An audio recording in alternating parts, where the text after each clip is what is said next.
Hello and welcome to this YouTube video.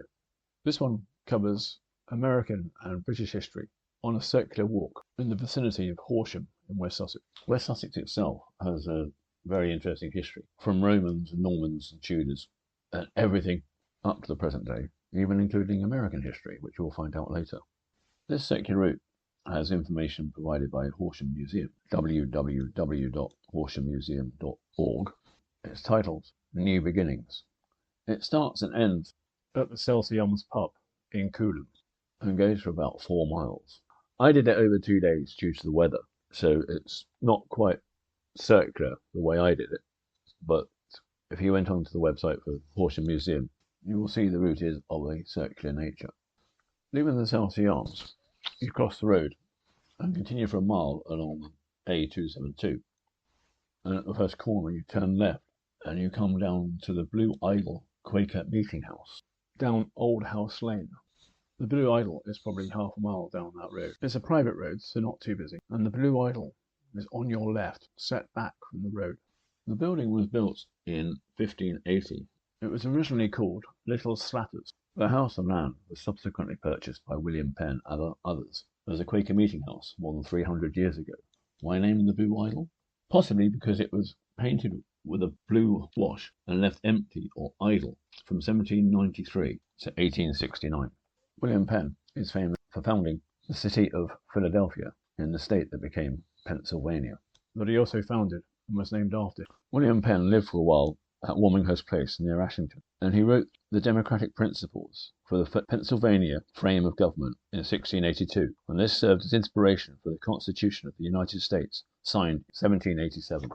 There are information boards scattered around the garden of the Blue Idol, and there's even a small graveyard. There is actual fact about 200 yards to the northwest, a Quaker graveyard that's no longer used, but still of historical interest. Carry on down Old House Lane. You come to a track which can be overgrown and easily missed, but it bears off to the left. Be careful too, because they can get waterlogged and muddy, as I found out.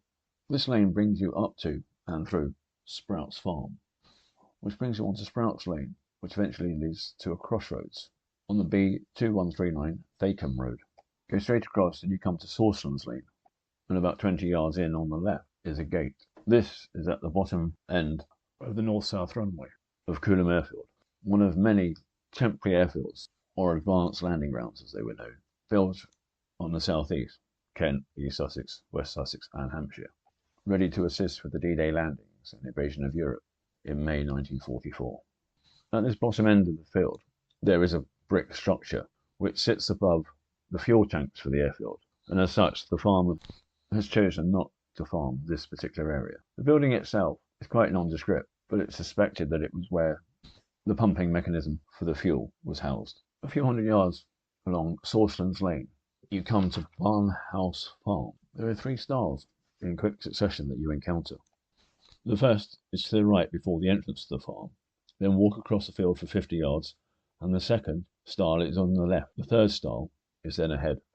You now encounter some low-lying houses, which were actually an early 20th century piggery, and during the war they were converted to become a prisoner of war camp for Italian prisoners. Some space was actually made available for the accommodation of the airmen operating out of Coolham, as generally the accommodation was just under canvas. The larger building beside these ones was said to be a factory or a mill, and during the war it had a gun emplacement mounted on the roof. Follow the path behind, and then through the buildings, then follow the driveway just beyond, and bend and follow the bridleway signs to the left, edging the field to the gate in the corner, across a small bridge to the edge of Coolham Airfield. Follow this path up, and you come to the eastern end of the east-west runway. Hedges have been planted across what would be the runway, so you don't get necessarily a full perspective of the long strip of grass the pilots used to have to land on. Some imagination may have to be used. A bit further on, and really on the edge of the airfield, there's a path that leads you back towards the Celsius, but along it there are 15 oak trees planted and with memorial plaques beside them for the 15 airmen, not necessarily pilots, who lost their lives while serving at Coolham. The majority of the pilots were from Poland, but you also had Commonwealth pilots, and in fact the Americans were the first and last aircraft ever to land at Coolham during the war. even though they were not based there. As you walk past these oak trees on your left-hand side, again there are some information boards along the fences. But you come again to the B2139 Bacon Road. You turn right and walk your way up to the Chelsea Arms, which is a matter of 50 yards away or so. And there's a memorial in the front garden to the airmen who served and who subsequently lost their lives. But it's well kept. And they've even got a mock-up Spitfire, even though the aircraft that was operated mostly was the Mustang.